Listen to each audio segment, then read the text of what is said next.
Selamat datang, salam sejahtera. Terima kasih karena bersama dengan saya di Nazlin Unity Channel. Ini keputusan terkini Zahid Hamidi dan UMNO berkaitan dengan kegagalan Najib mendapatkan pengampunan penuh. Akhirnya, Zahid kata dia mau jumpa semua ketua bahagian UMNO esok. Isu kegagalan Najib kini menjadi buah mulut di mana-mana. Anda pergi ke supermarket, pergi ke masjid, ke surau, ke perhentian bas, kemana-mana Anda pasti akan dengar isu tentang perkara itu. Anda tengok TikTok, bendanya benda sama. Di mana-mana orang bercerita perkara itu. Daripada 3 orang yang kita dengar, hanya seorang yang mungkin akan berkata, ya saya puas hati. Tapi 2 lagi kata, mereka hairan bagaimana Najib boleh dapat pengampunan itu. Walau bagaimanapun, itu adalah pendapat daripada netizen. Kita harus menghormati keputusan pengampunan oleh lembaga pengampunan. Saudara-saudara sekalian, isu kegagalan Najib dapat pengampunan penuh, Zahid jumpa semua ketua bahagian UMNO esok. Apakah perkara yang penting Zahid nak umumkan kepada mereka? Presiden UMNO Datuk Seri Ahmad Zahid Hamidi akan mengadakan perjumpaan khas bersama ketua-ketua bahagian parti itu di Dewan Tun Hussein On, Pusat Dagangan Dunia Kuala Lumpur esok. Ia dipercayai bagi menjelaskan kedudukan parti itu susulan pengumuman pengurangan tempoh hukuman bekas Perdana Menteri Datuk Seri Najib Tun Razak. Perkara itu dimaklumkan Ahli Majlis Kerja Tertinggi MKT UMNO Datuk Seri Ahmad Maslan menerusi hantaran di aplikasi X sebentar tadi. Perjumpaan khas tertutup Presiden UMNO Ahmad Zaid bersama ketua-ketua bahagian UMNO akan diadakan pukul 4 petang esok di Dewan Tun Hussein On, WTC katanya. Terdahulu, MKT UMNO mengadakan satu mesyuarat khas di Menara Datu On, Kuala Lumpur hari ini bagi membincangkan berkaitan pengampunan Najib. Hasil daripada mesyuarat tersebut, MKT UMNO menegaskan bahawa parti itu akan meneruskan usaha mendapatkan pembelaan untuk bekas ahli parlimen pekan itu. Sementara itu, ahli MKT UMNO Datuk Lokman Nur Adam berkata, parti itu akan mendapatkan tanda tangan ahli di seluruh negara sebelum mengemukakan rayuan kepada Yang di-Pertuan Agong baharu iaitu Sultan Ibrahim. Kosmo sebelum ini melaporkan Lembaga Pengampunan memutuskan untuk mengurangkan tempoh hukuman Najib sebanyak 50% yang mana beliau akan dibebaskan pada 23 Ogos 2028. Selain itu, denda yang perlu dibayar Najib sebanyak 210 juta juga telah pun dikurangkan kepada 50 juta ringgit. Najib menjalani hukuman penjara sejak 23 Ogos 2022 di penjara Kajang. Selepas disabitkan dengan kesalahan menyeleweng RM42 juta dana SRC internasional dan telah memfailkan petisyen untuk pengampunan diraja pada 2 September 2022. Sekian dulu untuk kali ini. Jangan lupa tinggalkan komen anda, tekan butang subscribe. Kita jumpa lagi. Bye-bye. Selamat datang, salam sejahtera. Terima kasih kerana bersama dengan saya di Nazlin Unity Channel.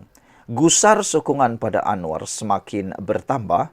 Pemimpin utama bersatu mulakan rundingan. Wah, di saat isu Najib memanas di pasaran, di saat isu pengampunan Najib panas di sana-sini, pelbagai spekulasi mula timbul. Yang terkini ialah wujudnya konon satu lagi rundingan dimulakan.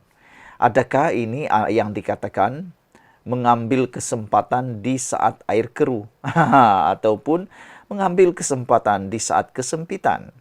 Saudara, akibat gusar sokongan pada Anwar yang makin bertambah, khususnya daripada ahli parlimen Parti Bersatu, yang dijangkakan ada pertambahan lagi 10 akan menyokong Anwar pada bulan Februari ini. Adakah benar bahawa pemimpin utama Bersatu sudah mula mengatur langkah baru untuk membuat rundingan? Dipetik daripada mykmu.net. Seorang pemimpin utama Bersatu baru-baru ini sering kelihatan di pejabat Perdana Menteri yang dipercayai melakukan rundingan demi survival beberapa pemimpin tertentu sehingga pilihan raya parti menurut sumber terdekat. Menjadi persoalan kita sekarang ini ialah siapakah pemimpin utama bersatu ini yang sudah mula kelihatan mundar-mandir di pejabat Perdana Menteri yang dipercayai untuk membuat rundingan demi survival beberapa orang pemimpin tertentu politik dalam bersatu.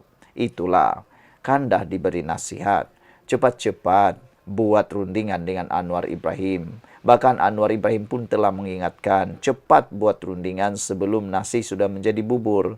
Ini sudah beberapa menyokong Anwar Ibrahim, barulah terengada.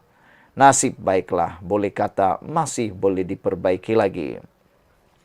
Sumber yang enggan dinamakan berkata, pemimpin bersatu berkenan berjanji akan memberikan lebih banyak sokongan ahli parlimen bersatu kepada kerajaan. Kata sumber itu lagi, lebih ramai wakil rakyat bersatu dijangka istihar sokongan kepada Perdana Menteri Anwar Ibrahim. Setakat ini, 6 ahli parlimen bersatu telah berbuat demikian dengan kekal menjadi ahli parti. Langkah mereka menjadikan bersatu merancang memindah perlembagaan parti bagi mengelak tindakan sama berulang. Bagaimanapun sumber berkata, tidak mudah untuk bersatu memindah perlembagaan parti itu. Beberapa ahli parlimen bersatu mahu menyeberang, namun takut berdepan tindakan, kata sumber. Katanya, jika sokongan mereka kepada kerajaan tidak diumum secara terbuka, ia akan tersela jika berlaku pengundian di parlimen. Seorang ahli parlimen memberitahu FMT bahawa beberapa pemimpin lain sedar ada pemimpin parti dari negeri tertentu sering dilihat di PMO. Ramai pemimpin bahagian juga sedar perkara itu, tetapi kami tidak pasti kenapa pemimpin berkenan berada di sana. Katanya, itulah antaranya sebabnya ramai ahli parlimen hilang keyakinan terhadap kepimpinan parti. Saudara-saudara sekalian, jika benar apa yang kita dengar dan kita lihat ini satu berita baik untuk negara Malaysia. Ini akan membuat kepada kestabilan negara kita dan pastinya membuat kemenangan besar kepada Anwar Ibrahim yang kita nanti-nantikan. Sudah waktunya semua ahli parlimen di Malaysia bersatu padu. Mulakan saf bersatu padu tanpa ada persengketaan lagi. Tunggulah kalau nak bersengketa, tunggulah pilihan raya yang ke-16 nanti pada parlimen nanti. Jangan sampai kerana sering bertelagah, jangan sampai kerana sering mengatur langkah, rakyat pula yang mati di tengah-tengah. Jadi sebab itulah kita nak lihat benarkah laporan ini, yaitu ada pemimpin utama bersatu yang kelihatan kini sering berada di pejabat Perdana Menteri yang kini dipercayai melakukan rundingan demi survival beberapa pemimpin tertentu sehingga pilihan raya parti menurut sumber tersebut. Sumber yang enggan dinamakan berkata pemimpin bersatu itu berkenan berjanji akan memberikan lebih banyak sokongan ahli parlimen bersatu kepada kerajaan. Kata sumber itu lagi, lebih ramai wakil rakyat bersatu dijangka istihar sokongan kepada Perdana Menteri Anwar Ibrahim. Setakat ini, 6 ahli parlimen bersatu telah berbuat demikian dengan kekal menjadi ahli parti. Langkah mereka menjadikan bersatu merancang memindah perlembagaan parti bagi mengelak tindakan sama berulang.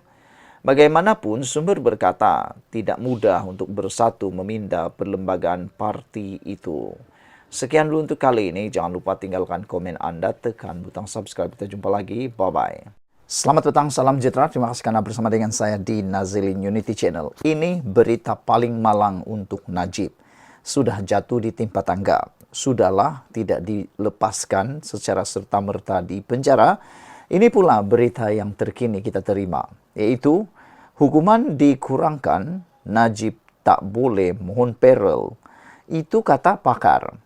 Kalau kemarin kita dengar bahawa Najib kononnya boleh mendapatkan payroll dan boleh keluar penjara seawal bulan Januari tahun 2025, tetapi berita kali ini memang agak menyedihkan kepada penyokong Najib, juga Najib sendiri, apabila pakar mengatakan apabila hukuman telah dikurangkan, Najib tak boleh mohon payroll.